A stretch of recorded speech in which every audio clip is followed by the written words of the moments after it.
Planning for high school homeschooling can sometimes feel like trying to solve a puzzle, especially when it comes to understanding how credits work.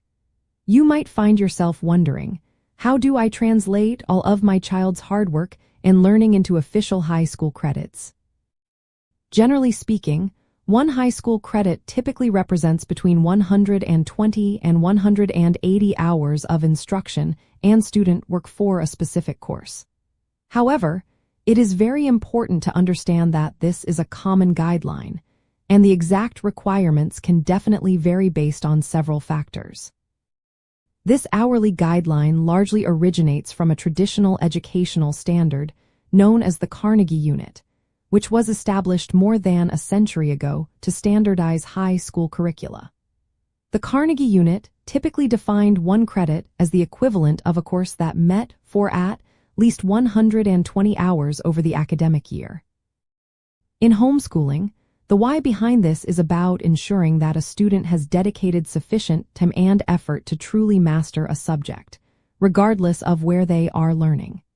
It assures that a particular course has a recognizable scope and depth, providing a consistent measure for colleges and universities to evaluate a homeschooler's transcript.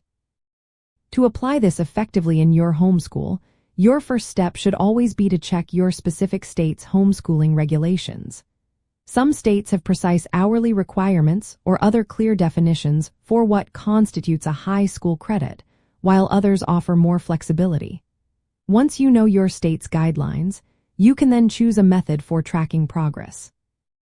This might involve logging actual hours spent on a subject, but it could also be based on completing a full curriculum, demonstrating mastery through projects and assessments, or a combination of approaches. Remember, you are the school administrator, so establishing a clear and consistent method is key. An insider tip for homeschooling parents is to think beyond just hours and consider the depth of learning as well. While hours provide a measurable metric, the true value of a credit comes from what your student has truly learned and achieved. For subjects like advanced placement courses or those with significant lab components, the time commitment will naturally lean towards the higher end of the range, sometimes exceeding 180 hours. Conversely, some elective subjects might fall comfortably within the lower end. Focusing on clear learning objectives and thorough documentation will always serve you best when it is time to create that transcript. Ultimately, understanding the general guideline of 120 to 180 hours per credit empowers you to confidently structure your high school curriculum and accurately record your students' achievements.